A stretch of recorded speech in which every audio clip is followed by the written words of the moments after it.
Welcome back to the Angry Man Podcast with Jason and Greg. So, Jay, yesterday I dropped a video in regards to who is the fighter of the year. In my mind, there's only 4 candidates that could be fighter of the year: Inoue, Devin Haney, Terence Crawford, David Benavidez. And I think they all have valid arguments. And some people, they listed several, attributes of, certain fighters and the reason why they believe that those fighters were fighter of the year. Of course, the one that gets the most activity or the highest level of vitriol, if you do not agree with them, is the Terence Crawford contingent. I'm perfectly fine with anybody stating that Terence Crawford is the 2023 fighter of the year. Yeah, I don't have a problem with that. He's not my 2023 fighter of the year, but I can see the argument for him. But this is a bit of a different category. This is actually the performance of the year. And I think some of the same candidates are going to pop up, right? You're going to have Inoue versus Stephen Fulton, a spectacular performance, better than I think a lot of us expected in terms of Inoue. You have, of course, David Benavidez and his performance against Boo Boo Andrade. Andrade had been considered, quote unquote, one of the boogeymans of the division. Highly skilled fighter. A lot of people pick Andrade to beat David Benavidez. Devin Haney performance against Regis Prograis. I mean, just a spectacular performance by Devin. Virtually didn't get hit whatsoever, and put on a clinic in that ring for his first outing at 140 pounds. And then you got Terence Crawford, who won in a fashion that I think most of us just didn't feel like that was going to occur. I think most people going into that fight had that fight 50-50. I always leaned, I said, 51-49. I leaned towards Spence. But Terence Crawford just ran away with that fight after the knockdown in round 2. And then from round 4 to, I think it got stopped in the 9th round, he just ran away with the fight. Yeah. So those are, in my estimation, the most likely candidates. Maybe some special, what do you call them? Runner-ups, if you will. Maybe like Boots Ennis versus Villa. That was honorable a spectacular performance. Yeah, honorable mention. That was a spectacular performance by him. Tank Davis' performance against Ryan Garcia, I thought, was a spectacular performance as well. But by far, to me, those 4 performances that I mentioned are the best performances that we saw in 2023. So, Jay, I'm going to start off with you. You got the 4. What's your thoughts on who had the performance of the year? I mean, for me, it got to be Bud, because he put on a master performance from the opening bell all the way down to round 9 when the fight was stopped against Spence. Spence was arguably the number 1/1A, 1B in 147.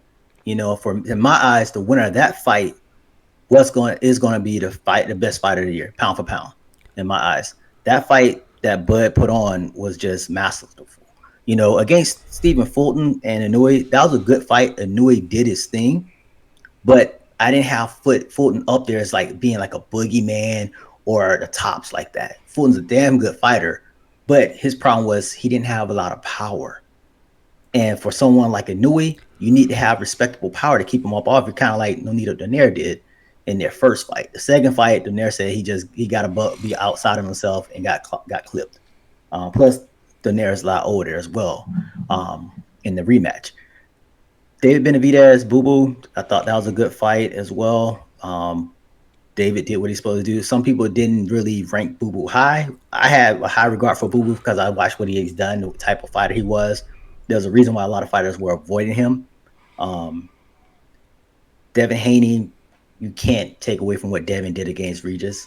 But when I look at the matchups, as far as the 2 fighters where they were in each of their divisions, although Regis was a champion, he may have been thought of, one of the tops in their division. But after his fight with Zorilla, he got dropped underneath that after that. Spence was the only one that was always high.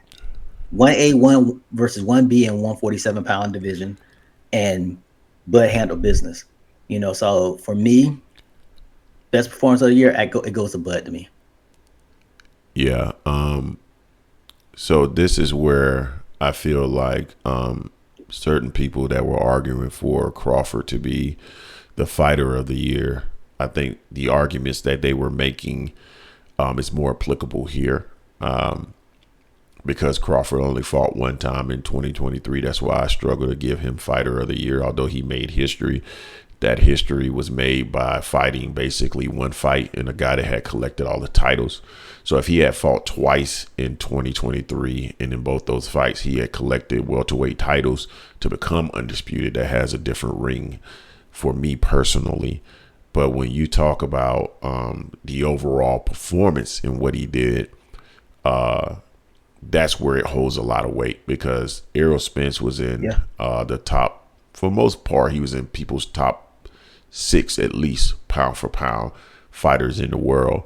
And when you go and you take a pound for pound fighter apart, essentially, regardless of how you feel about what version of Errol showed up, the things that Terence was able to do in that fight, where he came with parrying the jab and making sure that he was taking advantages of some of the errors that Spence made, and just his ability to take away Spence's biggest weapons, you got to give him the performance of the year. Devin's performance against Prograis was spectacular as well. But I always felt that Prograis was somewhat tailor-made for Devin, and that's why I don't give him the same level of credence as I would Terence Crawford in terms of being the performer of the year. Inoue, I think his performance was spectacular again, but to the point that you're making, he just didn't have any respect for Fulton's power. We knew Fulton couldn't crack going into the fight. I didn't know Inoue was going to be able to crack him so easily, but at the end of the day, that was always well known. So because of that, I agree with you. I think Terence Crawford had the performance of the year. Again, I would not argue for him to be fighter of the year either. I had a conversation or exchange on Twitter earlier today. I've been trying to stay abreast of Twitter, but I have, as you guys can probably tell, I'm a little under the weather. So I've been trying to respond to people's messages and stuff like that. But one guy, I think his name was Iman or something like that. He's adamant that, David Benavidez or Devin Haney, they're not even in the discussion. And that's when I take exception, because I think all of these guys are in the conversation for fighter of the year. You can make an argument for these guys for performance of the year. It's just, your taste. But when you totally dismiss a fighter or any of these 4 fighters in this regards, that's where I think you're missing the mark, because all of these guys deserve consideration. And just to wholly dismiss, his argument was, Jay, because I know you didn't see this, his argument was, well, Devin Haney beat a fighter that was an underdog. And I'm like, well, so did Terence Crawford. As a matter of fact, Terence Crawford was a 2-1 favorite. He was almost a 2-1 favorite. Yeah. So like that's a poor argument.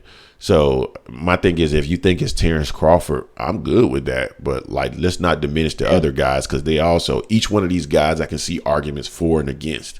And that's always been my point. Like, don't just totally diminish these guys. What about the things that make them, So it is what it is.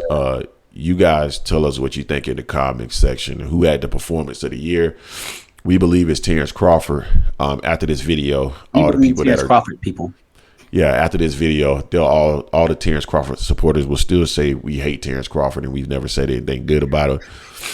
But it is what it is. You guys tell us what you think. Don't forget to hate, like, comment, and subscribe. This is the Anger Man Podcast, L Sports Media, and we are out.